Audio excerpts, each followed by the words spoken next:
Hello, I'm TheaterWorks Artistic Director Caitlin Lowens, and I'm here with one of the UCCS students who is an integral part of our Fall 2020 project, House Arrest, sponsored by the Daniels Fund Ethics Initiative. That student is Sean Sharif, who was an actor in our production of House Arrest. Sean, will you just start off by introducing yourself and share what roles you played in our production of House Arrest? Yeah, absolutely. Hi, my name is Sean Sharif. I played the roles of James Callender, the anonymous man, two of the monologues of the anonymous man, and then I played Chris Flasto towards sort of the end of the play. I love it. So with that, we get sort of a piece of the very beginning of the country and the very end, right? And James Callender writing at the time of Thomas Jefferson, Mhm. and then both the anonymous man and Chris Flasko responding to different events that happened during the presidency of William Jefferson Clinton. Love it. Yeah, So yeah. yeah. So I'm just going to ask you a couple of questions about this process specifically through the lens of ethics and leadership and how the process of working on house arrest might have shifted your thoughts on this work. So first, I'm interested in how this project of house arrest shaped how you now think about integrity and the American presidency. Um, you know, like, uh, I don't really think of myself as like a totally like political focused person. Like I focus on politics, but like I'm definitely not as well versed as my other peers. But there's this sense of like the questions of like priority always comes up. So like what's the priority of this candidate or this particular individual? And so like the um I feel like when we have hashed that out, both from the perspective as citizens and both as people sort of under a party status, I think from there we can really sort of begin to tell where that particular individual or set of individuals where they sort of stand on certain ideas and principles, and that sort of will lead into this like almost figuring out where this person stands as far as like, will they be honest when things are bad? Will they not be honest when things are bad? Will they be honest when things are good? Will they not be honest when things are good? So I think this sense of communication, having that relationship with integrity, is so like evident through all of our presidencies that we've had. And obviously these are very like general understandings of our past presidents, because I was only like a baby when Clinton was a thing, right? But again, sort of based off rumors, like even then there are all these talks of like, should he have admitted this thing sooner? Should he have admitted this thing later? Should all the details come out at once? And so I think at the end of the day, if you understand what that particular individual prioritizes, then the question of integrity won't be as much as a burden, because when you start having that as a burden on the people, then all these other sort of forms of trust and sort of faith, they start to really fade away. Yeah, connected to that idea of integrity, you brought up the idea of trust, which I want to get to in a second. Yeah. I'm interested in how you see integrity and transparency related, and specifically because you had two pieces that spoke sort of across time, how you think in light of the pieces that you worked on for house arrest, how you think transparency and the American presidency have changed over time, with the examples of Yeah, Thomas Jefferson and William Jefferson Clinton, which you worked on in this play. definitely. I think at the beginning of US history, I think there was this huge sense of urgency that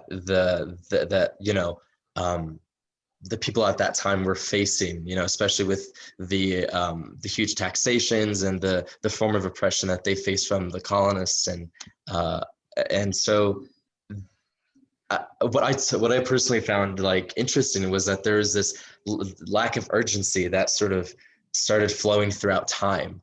And so there's this sort of inverse relationship between this sort of like celebrity entertainment status of a president and the sense of urgency that comes with the current circumstances, so to speak. So like I like, in other words, I suppose at that time things were much more like, we need to be free, we need to like become a nation. Whereas now, like, there are pressing issues and pressing matters, but the office, at least from my eyes, isn't seen as something professional in the sense of like politics. It's seen as sort of like, you know, like a, an e-entertainment show. It's a series of people messing up, and we're not criticizing that. We're enjoying it, or we're either like appalled by it. And that's like so far the extent. And so that idea of transparency that, you know, it gets begged a lot when we're choosing our leaders and whatnot, like it really just has to do with how, again, that sort of prioritization, like where do they stand on that sense of urgency? And if that's not there, then how can they make an example of themselves in front of the nation? And you know, some people have done it one way, other people have done it another, and so um, that sense of transparency definitely becomes a bit more foggy and hazy, just because we're not as we're definitely patriotic, but we're not as keen on coming together as one, I found lately compared to back then. So Yeah. How do yeah. you, related to that, how did this project shape how you think national political leaders can maintain the trust of the people? What advice would you offer, or what avenues for trust do you see at work? Um, be a good person. That's true. In all seriousness, though, I think I don't know. I think I do know. Uh, I think one thing that you can do is I found that with the reason why I admire people like Barack Obama so much is because they never really closed themselves off from the public, and there was this sort of understanding of where he was as far as position and leadership status, but um, there wasn't this obligation that I don't even think he felt to close him off from the public just because he was the president. Like he didn't view the presidency as something elitist. He still saw himself as one of those people, as one of the people as one of those people that he himself was trying to sort of you know, nourish and help out, and you know, like um, you know, help shoulder his problem, their problems with. And so I think um, there's a sense of also humility that comes with doing that, right? Like opening yourself up to people. There's this understanding of I want to understand you better, and I want to sort of like find a way to enhance your way of living better and your lifestyle, and how can I do that? And so that again sort of comes from a sense of like what I'm prioritizing is the good of the people. And it really is simple as far as like the emotional side of it. I think if you're just if you think of yourself you think of yourself as one of the community, despite that, you know, that celebrity status of POTUS, I think you can allow for those people outside of the White House to find a way to trust you, to find a way to communicate with you better despite their differences or, you know, their similarities. Yeah, if that makes I love sense. what you're saying, that the trust placed in the leadership is about whether or not the public feels like they can entrust the leader with their stories and with their cares. So that you, in order to be trustworthy, you need to be sort of worthy of being given this gift, and that Right. humility comes alongside it. I Well, really that's appreciate. Mm-hmm. if I can add in real quick, Do it. that's sort of the point of a democracy anyways, like, isn't it? Like you're for the people, you listen to the people, and those words are etched out in almost every classical document from early US, like, you know, government culmination. And I just think that for us to pretend for us to pretend like that doesn't even exist is just silly, because it's part of the reason we broke off from, you know, the British control essentially. Like, I don't want to speak as if I'm like a historian, but like that's just general like in middle school education. That's general like elementary education. So yeah. I love that. Okay, so my last question is Yeah. about accountability.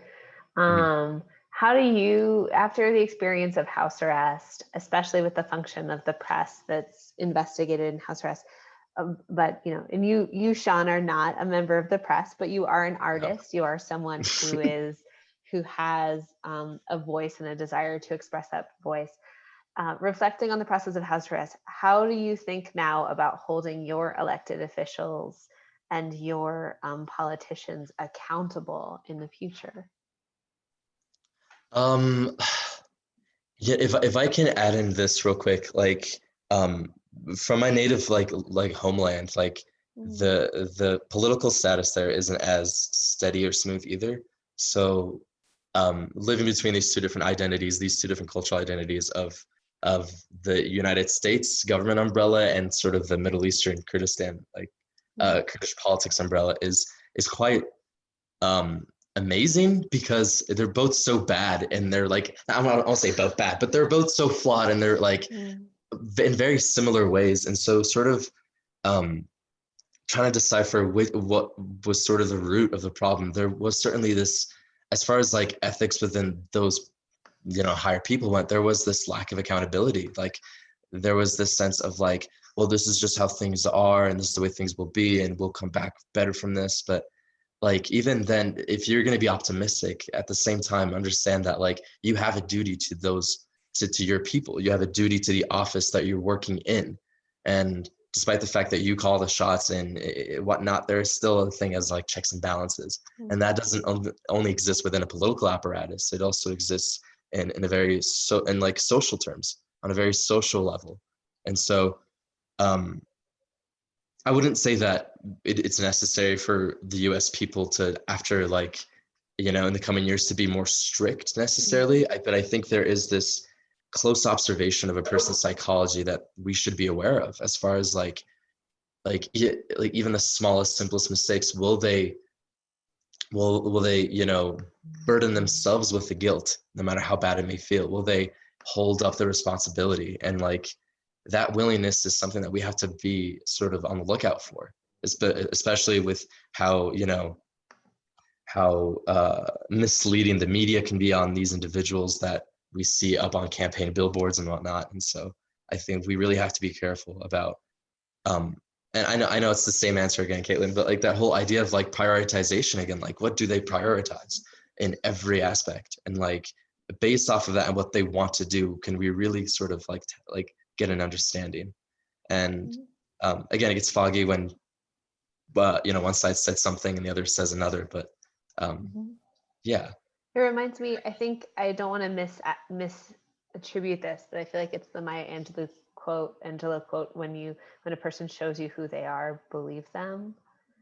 And like when a person outlines right. what their priorities are, listen to that, because oftentimes encoded within their words are their values. Definitely, Mhm. definitely. Yeah. Yeah. All right, Sean, thank you so much for being involved in house arrest and taking the time to talk to us today about ethics and leadership. I really appreciate your words. Of course. Thank you for involving me as well. Thank you.